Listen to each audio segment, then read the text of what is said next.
Aristóteles decía precisamente que el ser humano es el mejor de los animales si está regido racionalmente de acuerdo a la ética, pero es el peor si no tiene educación. Él entendía educación como formación del carácter, del ethos.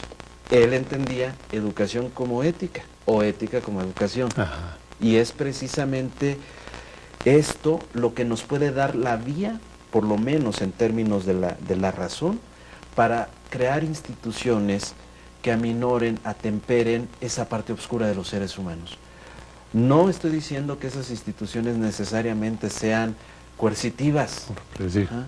Aquí yo le apuesto a la política, pero a la política entendida en el sentido griego, es decir, le apuesto a la recuperación de la política como forma de convivencia entre seres que hablan, saben hablar, argumentan, pero también escuchan. Saben escuchar y entonces saben entender las razones del otro y con ello tienen la posibilidad de inventar terceras vías en el buen sentido, no en el sentido de Tony Blair. Ya vimos a dónde llegó su tercera vía, ¿no?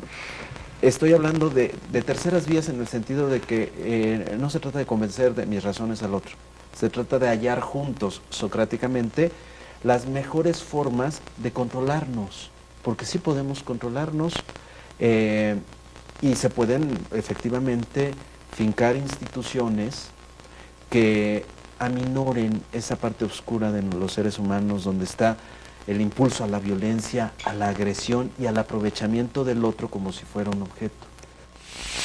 Recordemos ahora la opinión de otros especialistas. No podemos concebir de ninguna manera al hombre, por más que afirmemos la libertad del hombre, fuera de la sociedad. Por lo tanto, sus responsabilidades individuales son al mismo tiempo necesariamente sociales o tienen implicaciones en lo social. Creo que lo importante desde el punto de vista ético y también desde el punto de vista jurídico es lograr justamente que no haya conflicto entre la formación, el desarrollo individual, la libertad individual y los principios que deben regir la vida en común, la vida social. Yo creo que la ley, evidentemente, y el orden jurídico son una expresión de las formas fundamentales, estructurales de la vida social. Se requiere entonces, evidentemente, que exista un orden jurídico, pero ese orden jurídico no está en contradicción con la libertad. El orden jurídico debe ser el resultado de la participación libre de todos los hombres que forman o constituyen una sociedad. Para concluir el tema de la ética y la responsabilidad social, retomemos estas ideas importantes. ¿Qué nos ha fallado? Nos han fallado muchas cosas, pero nos ha fallado sobre todo ponerle diques a la lógica del valor de cambio. Cuando ya a los niños no les interesa la lectura, cuando ya las jovencitas se dejan llevar por esa imagen estética imperante en la actualidad de la famélica, de la persona ultradelgada, de la persona anoréxica, y eso empieza a pasar como bello, entonces ya estamos asistiendo a una especie de transvalorización de los valores como quería Nietzsche, pero sin el objetivo que quería Nietzsche. Es decir, se está convirtiendo lo malo en bueno, lo justo en injusto, lo injusto en justo, lo feo en bello y lo bello en feo. Esta es una transmutación de los valores que hay que reflexionar bien. Invitar a los maestros, sobre todo, que tenemos una misión más allá de nuestros conocimientos facultativos. Sí.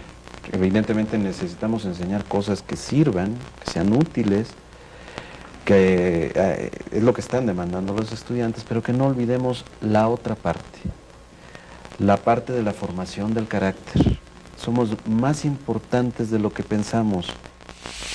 En la segunda sesión hablamos de la utilidad del método de casos.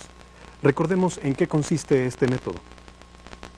¿Qué se entiende por método de caso? ¿Cuál es su definición? Decimos que el método de caso consiste en colocar al estudiante en un ambiente simulado que representa una situación determinada. ante la cual es necesario tomar una decisión. Entonces, como pueden ver ustedes, hay 3 elementos aquí involucrados. Se trata de un ambiente simulado, ¿sí? Se trata de una situación que está muy bien clarificada, muy bien determinada. Y finalmente se trata de dar una decisión. Veamos ahora qué opinaban algunos maestros y maestras de educación superior acerca de enseñar con casos de la vida cotidiana. Cada persona puede aprender de uno de cada persona, desde la más humilde que se puede uno imaginar hasta las personas más grandes que puede uno conocer. Entonces, cada quien aporta lo suyo y uno se llena de esos valores positivos. Yo creo que se aprende mucho, nada más que hay que saber también elegir lo que quieras aprender de ellos, ¿no? Y tomar lo bueno.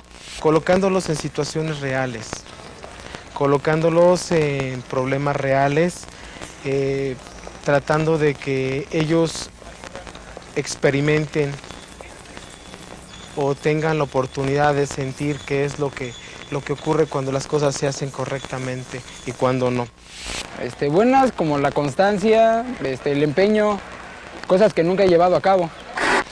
Actitudes como la negligencia, actitudes como las actitudes como la pereza, como el ahí se va, son actitudes que uno debe evitar básicamente. Yo creo que no hay nada que enseñe mejor que el ejemplo. El ejemplo aún en el aula es importante, los alumnos absorben todo lo que ven, todo lo que escuchan, el comportamiento que ven en sus profesores, pero también la vida cotidiana nos va poniendo las pruebas donde ponemos en juego nuestro talento, nuestra destreza, los conocimientos adquiridos.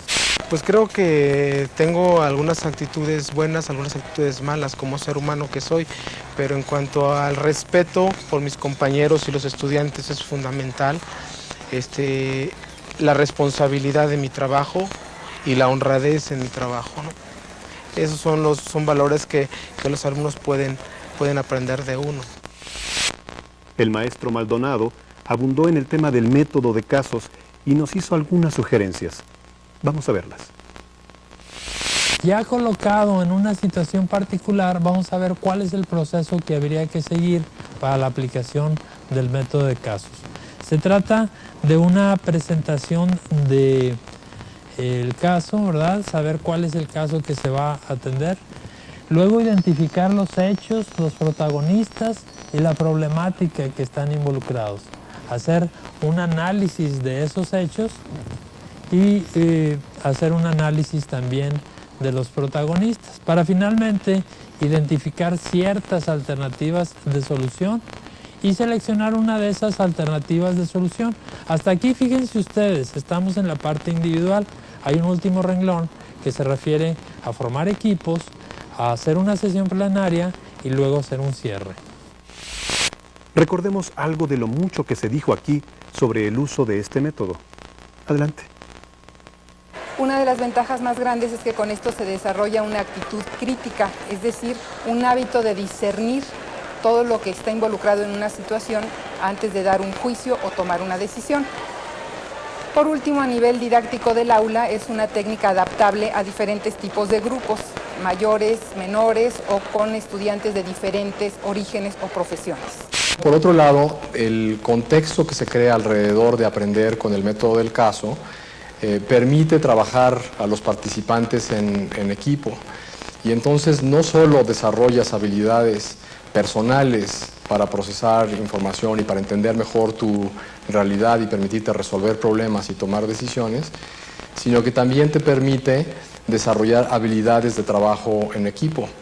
En esas interacciones con el equipo no solo necesitas la habilidad para comunicar de manera clara tus ideas, sino también la habilidad para aprender a escuchar y procesar las ideas de los demás. Para hablar de las ventajas del método del caso, me gustaría hacer una escueta comparación con el método tradicional. Así como en el método tradicional, el proceso de enseñanza-aprendizaje está centrado sobre todo en lo que el profesor enseña, diríamos que en el método del caso, por el contrario, el foco está centrado en el aprendizaje del participante más que en el papel que pueda tener el profesor al respecto. Para que el método del caso funcione bien, necesitas crear todo un ambiente